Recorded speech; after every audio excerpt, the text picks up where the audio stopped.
बिहार स्वतंत्र शिक्षण संस्थान का 8वां समागम का शुभारंभ रविवार को राजगीर के कन्वेंशन सेंटर में किया गया, जिसका उद्घाटन जदयू के राष्ट्रीय महासचिव मनीष कुमार वर्मा ने किया।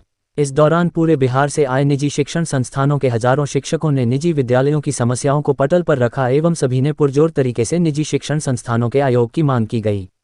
लखीसराय के रंजित कुमार ने कहा कि शिक्षण के क्षेत्र में पूरे देश में सिर्फ एक रिकॉर्ड बनाना चाहिए, सरकार तरह तरह के पोर्टल बंद करें। संतोष शर्मा ने कहा कि बिहार में हर तरह का आयोग है, लेकिन निजी शिक्षण संस्थानों का कहीं कोई आयोग नहीं है, इसलिए निजी शिक्षण संस्थानों का भी एक आयोग होना चाहिए। हालांकि जदयू महासचिव मनीष कुमार वर्मा से जब ये पूछा गया कि निजी शिक्षण संस्थानों के आयोग गठन की मांगों को आप किस रूप में देखते हैं और किस तरह इस मांग को आगे बढ़ाने में मदद करने के सवाल पर उन्होंने कोई जवाब नहीं दिया।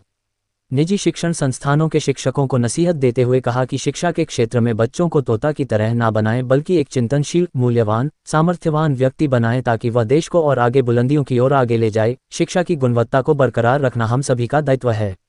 अगर विद्यालयों में गुणवत्ता बढ़ानी है तो शिक्षा की गुणवत्ता को बढ़ाए। एक तरफ सरकारी विद्यालयों है तो एक तरफ निजी विद्यालयों, दोनों शिक्षक समाज के कल्याण के लिए ही काम कर रहे हैं। देखा जाए तो जिस निजी विद्यालय की गुणवत्ता अच्छी है उसमें लोग अपने बच्चों को दाखिला करवाने के लिए भीड़ लगाए रहते हैं, इसलिए आप लोग गुणवत्ता पर हमेशा ध्यान देते रहें। श्री वर्मा ने कहा कि राष्ट्रीय संयोजक भारत मानस जी के नेतृत्व में संघ ने जो उपलब्धियां हासिल की है और प्रेरणादायक है।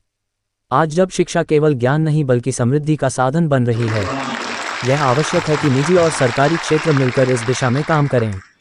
इस दौरान बिहार स्वतंत्र शिक्षण संस्थान के राष्ट्रीय अध्यक्ष भारत मानस ने बताया कि निजी विद्यालयों की शिक्षा व्यवस्था आज भी सरकारी स्कूलों से बेहतर और गुणवत्तापूर्ण है और आगे भी रहेगा।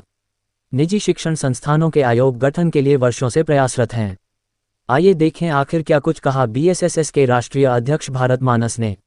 भारत मानस राष्ट्रीय अध्यक्ष राज्य संयोजक भारतीय शिक्षण संघ निजी विद्यालय का संघ, इस संगठन के साथ कई संगठनों का कोऑर्डिनेशन है। नालंदा के सभी संगठन इस कोऑर्डिनेशन में हैं और राज्य जितने भी संगठन हैं, अगर इनको को भी छोड़े तो छोड़ना मुश्किल है, सबके साथ हमारा कोऑर्डिनेशन। इस कार्यक्रम का उद्देश्य है RTE पर ध्यान दें हमारे उत्तर। अब हम लोग डायरेक्ट एडमिशन नहीं लेते हैं, अब हम लोग को कर दिया गया है ज्ञानदीप पोर्टल के हवाले, जिसका जो गार्जियन को अपलोड करना है। अपने बच्चे के एडमिशन के लिए हमें अपलोड नहीं करना है, गार्जियन को अपलोड करना है, और वो अपलोड करते हैं तो उसके बाद BO के यहाँ आपको प्रखंड शिक्षा पदाधिकारी से पूछना चाहिए कि मेरे बच्चे को क्यों छाटा गया। अगर मेरे सामने आता है तो मैं DO से भी पूछता हूँ, और जब वो DO से अप्रूवल हो जाएगा तब हम लोग एडमिशन ले सकते हैं। उसके पहले हम लोग 11 से स्वतः एडमिशन लेते आए थे। कुछ चीज़ें हैं जो पहले लागू कर दी, कुछ चीज़ें पहले लागू कर दी गई, जैसे नोटिफिकेशन जारी होता है 22 में और हम पर लागू हो जाता है कि नहीं 19-20 से जो पैसा मिलेगा वो 23 के नोटिफिकेशन से। जब 19-20 से 20-21 21-22 में हमने पढ़ाया ऑफलाइन, तो अब आप ऑनलाइन कैसे दे सकते हैं। नोटिफिकेशन को ऐसे माननीय न्यायालय का भी कहना है कि नोटिफिकेशन के बाद उस कानून का लागू होना होता है, लेकिन अभी हमारे आदरणीय अपर मुख्य सचिव हैं जिनके द्वारा संचालित हो रहा है पूरा शिक्षा विभाग। पहले हम लोग DO का लेटर देखते थे, अब अपर मुख्य सचिव का लेटर देखते हैं, प्राइमरी डायरेक्टर का लेटर देखते हैं। हमने कई बार निजी विद्यालय आयोग का गठन का मांग माननीय मुख्यमंत्री बिहार श्री नीतीश कुमार, जो हमारे पथ प्रदर्शक रहे हैं और पूरे के पूरे नालंदा नहीं साहब, पूरे बिहार को एक ऐसी तस्वीर में डाला है कि पूरा देश इन पर गर्व करता है। यहाँ की सड़कें, यहाँ की बिजली, यहाँ के पानी, नल जल, 1500 में नौकरी शुरू करके कई लोगों को उन्होंने ला दिया शिक्षा में। लेकिन यहाँ पर कुछ कमी हम लोग की क्या हो गई है कि हमारी बात अब माननीय मुख्यमंत्री बिहार तक नहीं पहुँच पाती। हमने पूर्व IAS अधिकारी रह चुके हैं, शिक्षाविद हैं, हम लोग प्रशासनिक सेवा के लिए सर को आज श्री मनीष कुमार वर्मा सर को पुरस्कृत भी कर रहे हैं। आज जदयू के माननीय राष्ट्रीय महासचिव हैं, इस नाते हम लोग सोचे कि अगर हम लोग सर तक बात पहुंचाते हैं तो माननीय मुख्यमंत्री बिहार तक हमारी बात पहुंच जाएगी। ताली बजनी चाहिए। और ये जो आवाज़ नहीं पहुंच रही है, हमारा लेटर अगर हमने दिया उनको तो मुख्यमंत्री सचिवालय से भेज दिया जाता है सभी पदाधिकारी के तहत, जो हम लोग को सुनने के लिए तैयार नहीं है। कुछ सुनते भी हैं तो उस पर समय नहीं देने के लिए तैयार हैं। अब पोर्टल के बंधन में है, आप कितना भी हल्ला कीजिए, आपके बच्चे का एडमिशन तो तभी हम लेंगे जब पोर्टल पर अप्रूव हो जाएगा।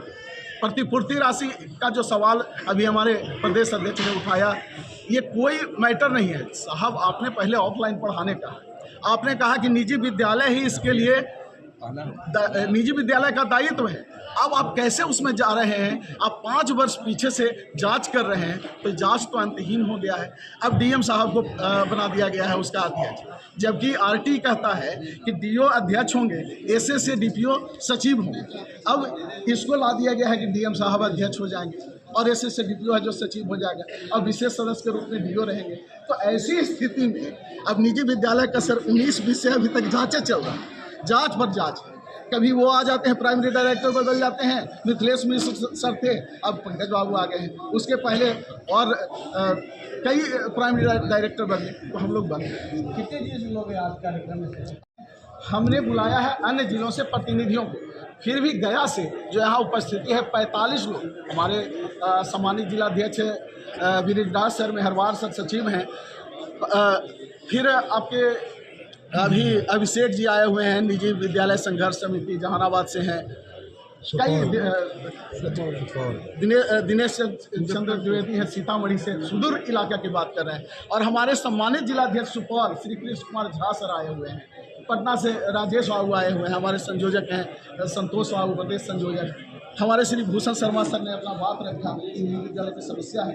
तो ये हम लोग कोई सरकार विरोधी कार्यक्रम नहीं कर रहे, लेकिन हमारी बात हमने देखा है कि माननीय मुख्यमंत्री अभी जा रहे हैं प्रगति यात्रा पर, जहां भी बात उन तक पहुंच जाती है तो तुरंत पदाधिकारियों को कहते हैं कि भाई इस कमी को हमारे निकट रखिए, लेकिन ये कमी वहां तक नहीं पहुंच पा रही है। तो अब जांच से और इतने पोर्टल से हम लोग मुक्ति चाहते हैं। आप जितना जांच करना है एडमिशन के वक्त में करवाइए, बाद में जांच पर जांच मत करवाइए और हम लोग को डकैत मत घोषित करिए। आप हमको डकैत कहते हैं, हमको चोर कहते हैं। साहब, ठेला वाला रिक्शा वाला का बच्चा तो सरकारी स्कूल में पढ़ रहा है। अभी हम बिहार से